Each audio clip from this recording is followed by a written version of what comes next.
顶级导演技巧是什么样的？我们现在就来看一下这部获得柏林电影节银熊奖的华语电影片段。我们可以看到一个男人独自走在江边的岸上，可能文艺片看多的远远就能看到，这个是秦昊，慢慢的缓步的朝着江边踱步，镜头也是缓缓的跟着他移动。目前到这里还没有任何的剪切，是一个深焦的长镜头。大家如果看过我之前关于阿夫索卡隆深焦的分析，就知道这里的前景和背景都是比较偏实的深焦这个概念，我就不再去过多去讲述了。男人沿着江边继续往前走，他不时的回头看着江边的对岸，但对面有啥呢？男人停下了脚步，向对岸望去。那我们的视线如果说是文艺片看的比较多的话，往景深处看你就能看到远远的对岸站着一个人。那通过他的服装呢，可能隐隐约能看出来这是一个女人。如果我不说的话，可能大部分的你们正在看这个片段的观众也并没有意识到那里站着一个人，对吧？我们说难听一点，这个导演又想装逼，他又不想分析，想一镜到底的话，他怎么样把观众的注意力引到远景的这个非常小的人身上呢？我们来看一下。男人往后退了一步，把空间给打开，把景深给让了出来。通过前景，男人绕回来，一个衣角的遮挡，遮掉了半壁的画幅。你会发现，虽然我没有剪切，画面也没有放大，我没有给近景，没有给特写，没有任何的放大，但是通过这种前景遮挡的方式，我们的注意力自然而然的集中到了远景的这个人身上，我们也能更加清晰的看到，确实是一个女人在这边走。这就是一个厉害导演在用自己的方式去引导你的注意力，他通过境内蒙太奇、境内改变构图的方式来引导你的视线变化。那这个时候，画面左侧黑色区域也没闲着，也利用上了，放上了长江沿岸这个船员自己写的这种诗歌。整体空间上，你大概也能猜到是一个男人在盯着对面沿岸走的这个女人，大概是这么一个逻辑。这些其实都是你通过你看这一个画面的调度，看这画面的构图，你自己去猜测去脑补出来的吧。其实导演这会儿也没有台词，也没有什么动作，什么都没有说，但是你自己都脑补出来了。这时候就是一个标准的两人隔江对望的这么一个画面吧。他抽起了烟，确定了找到了对的人，这会儿他应该就在思考，四处张望，看我怎么过去找那个女人。这就是他叙事动作也在通过人的动作，通过调度在慢慢推进的。他并不是说纯走路，是吧？他在推进这个叙事动作，就是男人在找这个女人，那男人在看到了对方之后，他想我该怎么过去找她呢？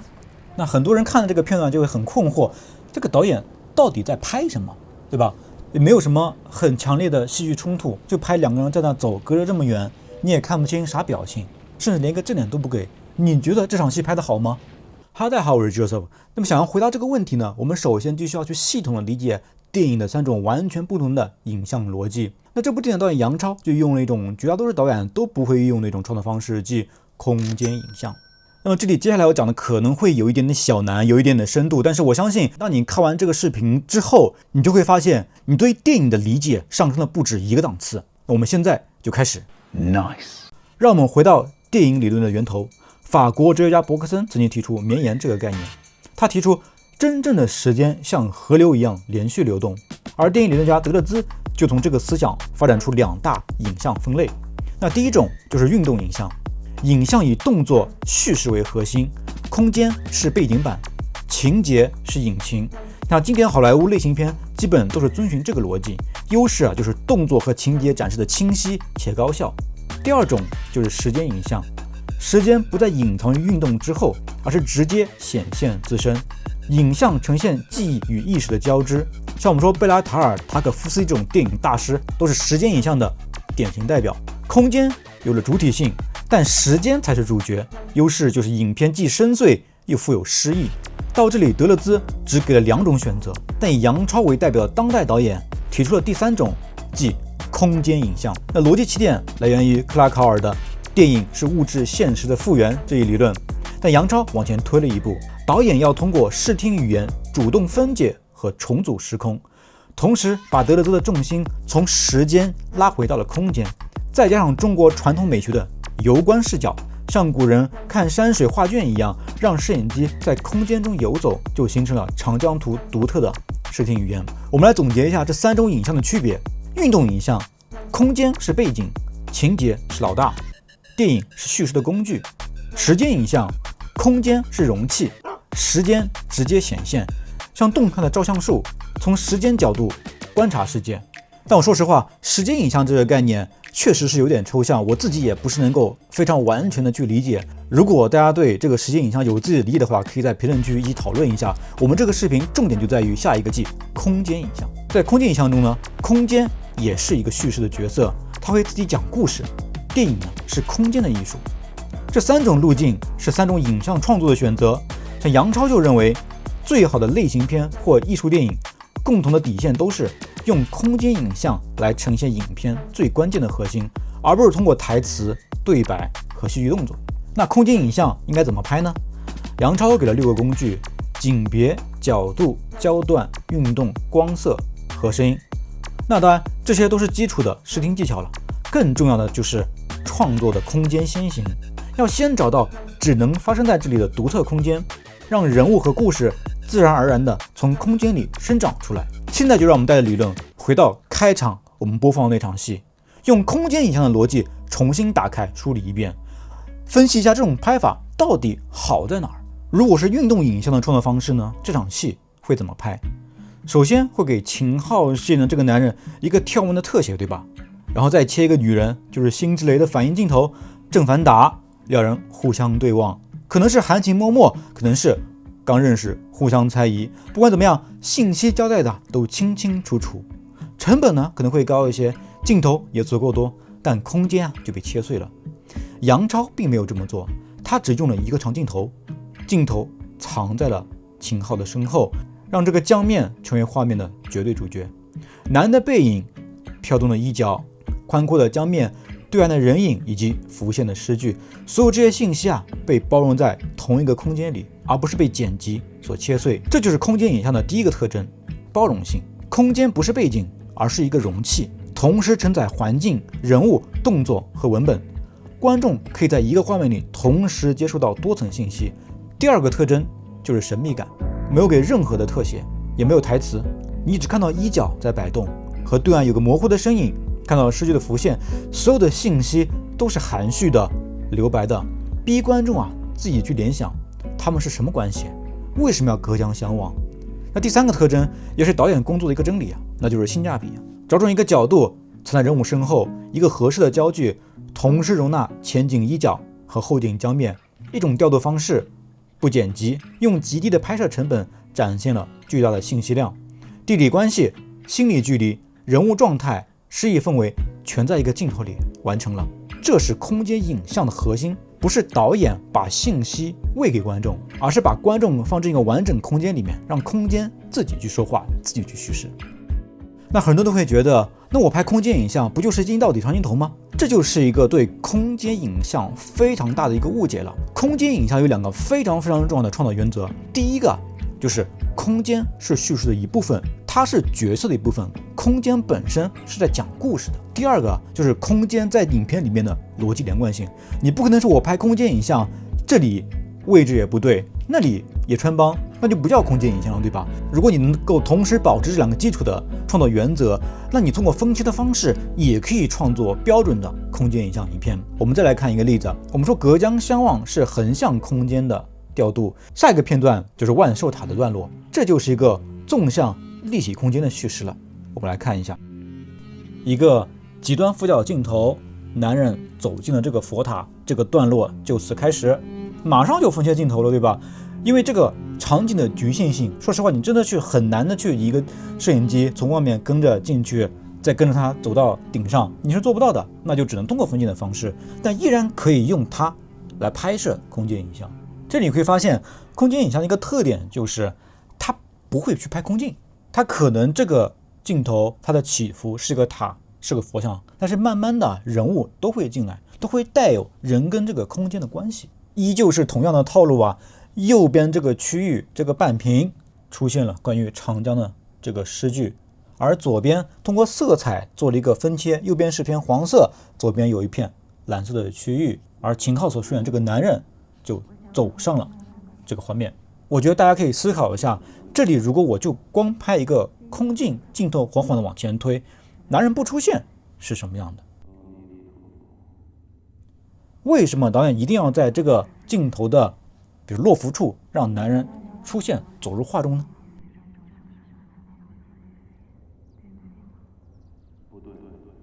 好，男人这里就听到了这个塔的顶上是有声音的，好像是那个他一直在找寻的那个女人的声音，他在仔细的去听，镜头也在慢慢的后退，好像就暗示了他在寻找的人就在前方不远处。依旧是一个你看起来像空镜的镜头，结果转过来有人物入画，他来往上看，确立了他要找寻的这个空间位置关系之后，继续往上去攀爬。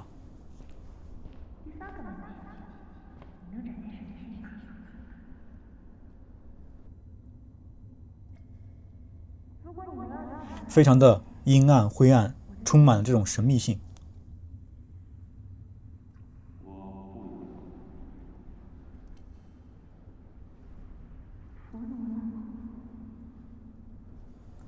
男人是确定了这个声音就是他想找的女人，这里他开始加速往上去攀登了。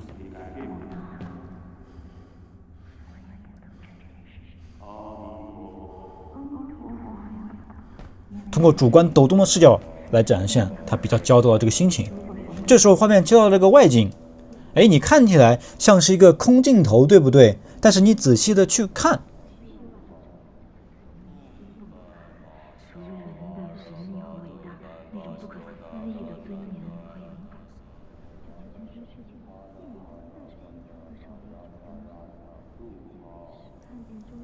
在这个窗户里面，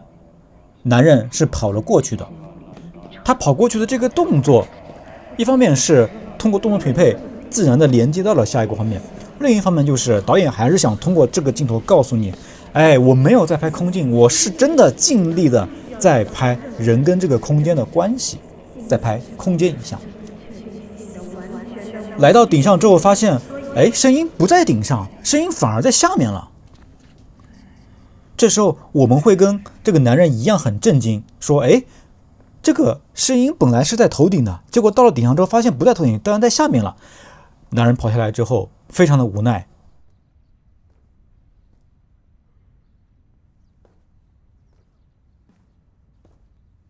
只能来询问在这个寺庙里的这个僧人。这个僧人这一个彩蛋就是这个僧人其实是杨超导演自己扮演的，是他的身影。要请佛珠吗？我想问你点事情。最多3个问题。刚才是不是您跟一个女孩在这边难？是。那这个女孩现在去哪儿了？不知道。这个不算，这个不算。我想请教您，为什么刚才我听到你们的声音是从上面传下来的？这座塔就是这样，除了顶层，无论你在哪儿说话，声音都像是从上面传下来的，这叫如是我闻。到这个片段的结尾，介绍了这个场景的一个非常重要的概念，叫做如是我闻。是不是觉得这个片段拍的非常有意思？那如果说脱离了这个空间，这段剧情还能够成立吗？我想是不可能的，对吧？这也就是这个空间对于这场戏的重要之处。那当时我在这个一部电影的训练营的时候，去听杨超他来讲这个片段的时候，他也是对这个佛塔的这个片段非常的自豪与自信。他说这个片段如果你把它抛开成一个单独的一个比如说5分钟10分钟的一个独立短片的话，它是世界上所有电影界随便进的。为什么？就是因为这个空间的独特性只有这儿能拍，那你这个片子就有了稀缺性跟唯一性，那你这个短片什么电影界都能够进。3种影像3种创作路径，没有高下之分，只有不同导演的角色选择。那如果你觉得我今天讲的内容有道理的话，不妨在你创作下一部影片的时候试试我这3个建议。第一，要先找到有叙事潜力的空间，再写故事。杨超花了数年在长江上漫游，故事从空间里面生长出来。第二，熟练掌握视听语言的6变量，去解构与重铸你发现的这个空间。第三，让空间替你说话，减少对台词的依赖，尝试用空间调度替代戏剧动作。最后呢，我想多说一句，在韩米哲《美的救赎》一书中，批判了当代流行的所谓平滑美学。在今天这个时代，一切审美都在追求没有摩擦、无否定性的即时满足，就像社交媒体和网剧那些贼美贼亮的浮夸画面，追求的就是即时的爽感和美感。但韩炳哲说，真正的美不是平滑的，而是崇高。崇高是什么？就是当你面对一个巨大到不可把握、强大到不可抗拒的东西时，你感到的不是愉悦，而是敬畏，一种夹杂着恐惧的震撼。真正的美需要否定性，它需要距离，需要不可理解性。杨超的空间影像不是在拍一个好看的长江，而在拍一个震撼的、让人敬畏的长江，就是为了让你能够停下来凝视，感受到空间本身的伟大。那在短视频恨不得1秒切3个镜头的今天，这种对空间崇高性的坚持本身就是一种救赎。好，其实今天的这一期内容我真的是准备了很久很久。开玩笑，就是你在其他的拉片博主里看到的对于分镜的解析，对于镜头精妙的设计都很好很棒，但是对于空间影像好在哪里，真正影像的美感从何而来，我觉得真的是可能全网都很难找的这种分析吧。而且我相信这个内容真的是能够给你的创作带来根本性的启发的。我觉得这个就是我所分享的内容和我这个频道最大的意义吧。那如果你觉得我分享这些东西有深度有道理的话，一定不要忘了订阅我的频道，后面还有更多我对电影创作关于美的我的深度的思考内容和干货分享。那我们下一期再见。